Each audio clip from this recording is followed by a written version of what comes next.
চোখের কাপড়গুলো খুলে ফেলো। আমি আটকে রেখেছি এই এক্স বয়ফ্রেন্ড আর তার এক্স গার্লফ্রেন্ডকে, আর সেটাও এই ঘন জঙ্গলের মাঝখানে। আর যদি ওরা এখানে 30 দিন কাটাতে পারে, আমি তাহলে ওদের দেবো $2,50,000। I hate you. গ্র্যান্ড আর অ্যাশলি একটা সম্পর্কে ছিল, তারপর গ্র্যান্ড ন্যাশনাল টেলিভিশনে এই সম্পর্কটা ভেঙে দেয়। তোমায় আমার একদম ভালো লাগে না। আমি সব থেকে সেরা। ক্যাম্পে তোমাকে স্বাগত। ও নো। ও আমি এসো, ওকে এসো। চিনি। আমি একটুখানি মিথ্যে কথা বলেছি।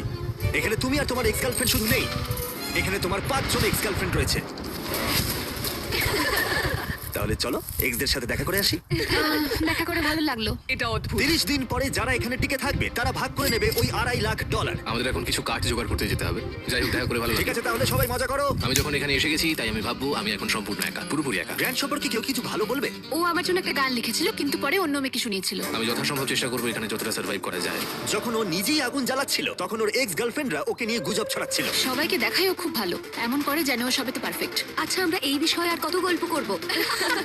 সত্যি বলতে আমার ওর মুখটা আবার দেখতে ইচ্ছে করে এই না। কারণেই আমার মেয়েদের খুব ভয় লাগে। আমার মনে হয় না তুমি এই কারণেই অবিবাহিত। জিমি, এটা প্রতিটা ছেলের একটা দুঃস্বপ্ন। আর এই অবস্থা আরো খারাপ হলো। হাই। হাই। হ্যাঁ, তাহলে তোমরা কি করতে চাও? তোমার সাথে কিছু করতে চাই। অ্যাশলি, আমরা এখনো কথা বলিনি। তুমি এত রেগে আছো কেন? আমি রাগ করিনি, আর এসব করে কোনো লাভ নেই। আমার সাথে আবার পরিচয় করো। আমার কোনো প্রয়োজন নেই। তোমার তাহলে প্রথম রাত কেমন কাটলো? আমাদের খুব বেশ ভালো সময় ভালো। কাটছে। হ্যাঁ। বেশ ভালো।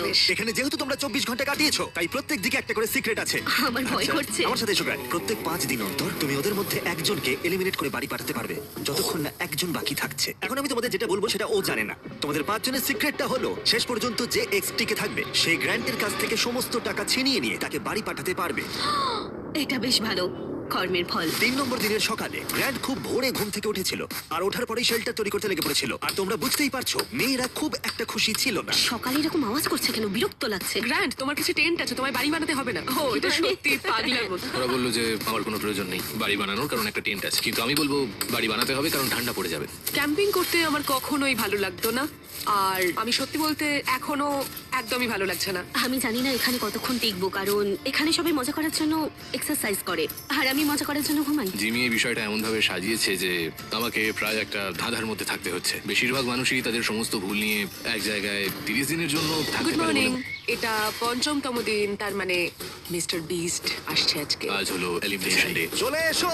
এবার ভয় লাগছে। এলিমিনেশনের জন্য হাত রাখা। গ্র্যান্ড, তুমি এদিকে আছো। তুমি কি জানো হাতুড়িটা কোথায় আছে? ও ওয়াও, ওই হাতুড়ি দিয়ে হাত ভাঙবে। বাস্তবে হ্যাঁ, এটা একদম। করেছেও।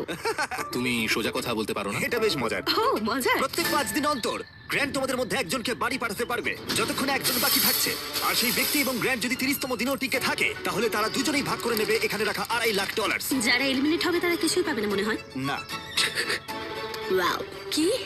ওয়াও, এটা আমি আশা করি। তাহলে এখানে 20 দিন হ্যাঁ। থাকতেই পারো। কিছু না পাওয়ার জন্য। গ্র্যান্ড, তুমি লাকি। তুমি পাবেই, হ্যাঁ, ঠিক বলেছো। একদমই তাই। তোমার তো আমাদের ঠকানোর জন্য পুরস্কার পাওয়া উচিত।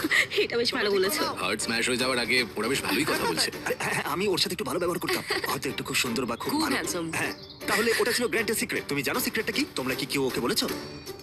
আমি জানি না ওদের সিক্রেটটা কি। ঠিক আছে মেয়েরা, খেলা এখন তোমাদের হাতে। আমরা এত দূর এসেছি, তাই আমাদের মধ্যে মনে হয় না কেউ ছাড়বে। এখানে ভিক্ষে করে আমরা থাকতে আসিনি, আমরা এখানে কিছু একটা কারণে এসেছি। ঠিক আছে, সময় হয়ে গেছে। এখন তোমরা তৈরি হলে বলবে।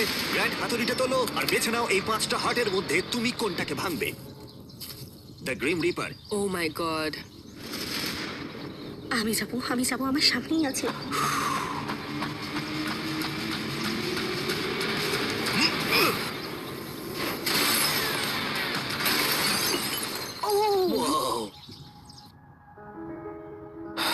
তাহলে গ্র্যান্ড আমাকে বলো, তুমি কেন এমিকে এলিমিনেট করলে? তুমি ওই কথাটা বলার আগে অবধি আমি ঠিক ছিলাম। তোমার তো আমাদের ঠকানোর জন্য পুরস্কার পাওয়া উচিত। আমরা অন্য কোনো সময় এই নিয়ে কথা বলবো। আমার এখানে আসাটাই ঠিক হয়নি।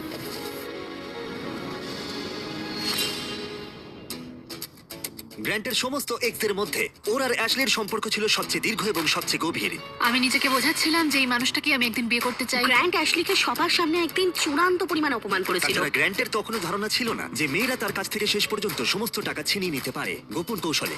ও ভাবছে যে ও অর্ধেক টাকাটা পেয়ে যাবে। আমার মনে হয় ও সিক্রেটটা ভুলে গেছে। তো আমি, অ্যালিসা, জুলি আর অ্যাশলি গ্র্যান্টের সমস্ত টাকা নিজেদের জন্য চুরি করার একটা পরিকল্পনা করেছি। ও মনে করে যে এই শোটা পুরোপুরি ওর, আর ও এখন একটা বাড়ি তৈরির জন্য চেষ্টা করছে। আমরা চাই যে অ্যাশলি যাতে ওর প্রতিশোধ নিতে পারে। আমার শুধু একটাই লক্ষ্য, আমি পুরো খেলাটা শেষ অবধি যাব আর এই টাকাটা আমি জিতবো। আর ওদের পরিকল্পনার প্রথম অংশ ছিল গ্র্যান্টের কাছে অ্যাশলিকে খারাপ করে তোলা। এবার সময় হয়েছে আমার নাটক শুরু করার। এই অ্যাশলি,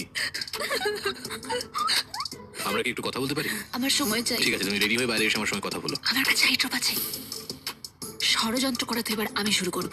আমি জানি আমি যা করেছি তার জন্য তুমি আমার উপর বিরক্ত। মুভ অন করাটা তোমার জন্য খুব একটা সহজ হতো না। থ্যাংক ইউ এটা বলার জন্য। আর যখন অন্য মেয়েরা অ্যাশলির পারফরমেন্স উপভোগ করছিল তখন অ্যালিসের মনে অন্য কিছু চলছিল। ও তখনও পর্যন্ত বেশ চুপচাপ ছিল, কোনো কথা বলেনি। এটা দেখতে যতটা সহজ ততটাও সহজ নয়। এখানে প্রচন্ড ঠান্ডা, আমি কয়েকদিন স্নান করিনি আর আমি ঠিকঠাক ভাবে খাইও নি। হে গ্র্যান্ড, একটু কথা বলা যাবে? হ্যাঁ নিশ্চয়ই, বলো। আমি এই চ্যালেঞ্জে এসেছিলাম এটা ভেবে যে আমি মানসিক দিক থেকে ভালো থাকবো, কিন্তু এটা হয়নি। তাই আমি সিদ্ধান্ত নিয়েছি যে আজ রাতেই আমি চলে যাব। এখন এখানে প্রচন্ড ঠান্ডা, তার সাথে বোকামাগুড় আর নোংরা। আমি স্নানও করতে পারছি না। এটা হাত করতে পারি। আর অ্যালিসা চলে যাবার পর গ্র্যান্ট মেয়েদের অভিজ্ঞতা সম্পর্কে একটু মনোযোগ দিতে শুরু করলো। বোনের এই প্রিন্সেস ল্যান্ডে তোমাদের স্বাগত। ওরা কফি খেতে খেতে ঘুম থেকে উঠছে। আমার ক্রিমার চাই আমি না। এখন ব্রেকফাস্ট বানাবো। গ্র্যান্ড বলছো আমাদের প্রিন্সেস ট্রিটমেন্ট দেবে। আমি এই পটগুলো পরিষ্কার করলে তোমাদের কোনো অসুবিধা আছে? আমি এখানে অন্য কিছু বানাতে পারি। তুমি আমাদের জন্য একটা সুইং সেট বানাও, ওটাকে বেশ ভালো লাগবে। ওকে, আমাকে একটু মাথা কাটাতে হবে এটা বের করতে। Thank you. ঠিক আছে, ওরা চাই আমি একটা সুইং সেট বানাই এবং আমি সেটাই করতে চলেছি। যেমনটা আমি ভেবেছিলাম, এই মরুভূমিতে থাকা এবং একসাথে কাজ করা, যেমন এই সুইং সেট এবং গ্র্যান্টের শেল্টার, মনে হচ্ছিল এখানে সবাই একসাথে কাজ করতে শুরু করেছে। বোঝা যাচ্ছিল। শুধুমাত্র এটাই ভাবতে হবে যে আমি ওর থেকে এই $2.5 লাখ ছিনিয়ে নেব। আমি হয়তো একটু বেশি আশা করে ফেলেছিলাম, হয়তো একটু বেশি। চেক ইনের সময় চলে এসেছে, আর যেহেতু অ্যালিসা আগে ভাগিয়ে চলে গিয়েছিল তাই আমি কন্টেস্টেন্টদের কাছে এমন কিছু পাঠালাম যা ওরা আশা করেনি। হ্যাঁ, সবাইকে স্বাগত। গত 5 দিন তোমাদের কেমন কাটলো সেটা আমাকে বলো। অনেক পরিশ্রম হয়েছে। ওদের জন্য একটা সুইং সেট তৈরি করেছি। যদি ওদের মধ্যে আমরা একজনকে হারিয়ে ফেলেছি, এখন আর 3 জন অবশিষ্ট আছে। ও, এটাকে এখন আমি তুলে ফেলি। ও অ্যালিসা, আচ্ছা, তাহলে গ্র্যান্ড, তোমাকে আজকে রাতে খুব বড় সিদ্ধান্ত নিতে হবে। তোমাকে এই এক্সদের মধ্যে একজনকে বেছে নিতে হবে যার সাথে তুমি একটা বিলাসবহুল কেবিনে যেতে পারো, যার মধ্যে একটা দারুণ শাওয়ার, হট টাব আর সব রকম সুবিধে। ও আমি ঠিক আমি আছে। যাবো না, আমার মনে হয় অ্যাশলি আর গ্র্যান্টের অনেক কাজ বাকি আছে। এটা কিন্তু বন্ডিং এর জন্য ভালো হবে। নিশ্চয়ই। এবার পুরোপুরি এটা তোমাদের সিদ্ধান্ত। অ্যাশলি চলো এটা করা যাক। Thank you guys so much. আমার মনে হয় কেবিনের ভেতরের জিনিসগুলো নিয়ে তোমরা একদমই ইন্টারেস্টেড নও। আমরা ঠিক যেমনটা ভেবেছিলাম সেইভাবেই খেলাটা এগোচ্ছে। ওয়াও। কেবিনে পৌঁছানোর পর মনে হতে লাগলো যে গ্র্যান্ট এবং অ্যাশলি আসলে ওদের সম্পর্ক ঠিক করছে। এটা একটা টুইটের মতো ছিল। তোমাদের হয়তো এটা জেনে ভালো লাগবে যে আমাদের মধ্যে আর কোনো খারাপ সম্পর্ক নেই। মানে এটা যতক্ষণ না ঘটছে। এই তো। গ্র্যান্ট সম্পর্কে কারো কি কিছু ভালো বলার আছে? ও আমার জন্য একটা গান লিখেছিল। ভুলে গেছি, অনেকদিন আগে লিখেছিলাম। অন্য একটা মেয়ের জন্য গ্র্যান্টের গাওয়া গানটা শুনে অ্যাশলির মেজাজ খারাপ হয়ে গেল, আর কেবিনে যখন দিন শেষ হলো তার মনটা আবার একটু ভালো হয়ে গেল। তোমাকে নিয়ে আমি যেটা ভাবছি সেটা চাই না ভাবতে। তোমাকে কেরিনে ডেকে সেরকম কোনো লাভ হয়নি। তুমি কি আসলেই কোনো ক্ষতিপূরণ চাও নাকি তুমি শুধুই মজা করছো? আমি ঠিক বুঝতে পারছি না। আমি যদি মোশনে থাকতাম তাহলে এতক্ষণ এখান থেকে উঠে চলে যেতাম। এগুলোর হয়তো কোনো মানেই হয় না। মেয়েরা লক্ষ্য করেছিল যে গ্র্যান্ট এবং অ্যাশলি এখনো একমত হচ্ছে না, কিন্তু যদি অ্যাশলি শেষ পর্যন্ত পৌঁছতে চায় তাহলে তাদের গ্র্যান্টকে রাজি করানোর উপায় খুঁজে বের করতে হবে যাতে ওদের একজন বাদ যায়। আর তাই ওরা একটা প্ল্যান করলো। জুলিয়ার অ্যাবি যদি গ্র্যান্টের প্রতি খারাপ আচরণ করতো তাহলে হয়তো সে শেষ পর্যন্ত অ্যাশলিকে ধরে রাখতে চাইবে। গ্র্যান্ড, হ্যাঁ, আমি এখানে আগেও এসেছিলাম, তোমার সাথে ভালো ব্যবহার করেছিলাম, গুড মর্নিং বলেছিলাম, আর তুমি আমাকে কিচ্ছু বলনি। আমার দিকে একবার ঘুরেও তাকাওনি। তোমার কোনো ধারণা আছে তুমি ঠিক কি করেছিলে? জুলি, তোমার কাছে বা অন্য কারোর কাছে আমার কিছু প্রমাণ করার নেই। তুমি নিজে হাতে পুরো এই সিচুয়েশনটাকে শেষ করে দিলে। আমি তুমি এটা নষ্ট জানতে যে করেছি। তুমি শেষ পর্যন্ত যাবে আর টাকাটা তুমি জিতবে, তাই তুমি লিটারালি। আমি এখানে শেষ অবধি থাকবো। আমি জানি, তাই সেটাই তো আমার আমি বলছি। ডিসিশন কাকে আমি সাথে নেব আর কাকে আমার জীবন থেকে আমি ওটাই বের তো করে বলছি দেব। আর আমি। তোমরা এটা কেউ করতে পারবে না। তোমরা বিষয়টাকে জটিল করে তুলছো। তুমি হলে সবচেয়ে জঘন্য বলছোটা মানুষ। কি? তুমি টেন্টেভ কিনে যে আমাদের কথা বলার দরকার নেই, ভুলে যাও। তোমার পরিবারের জন্য আমার খারাপ লাগে।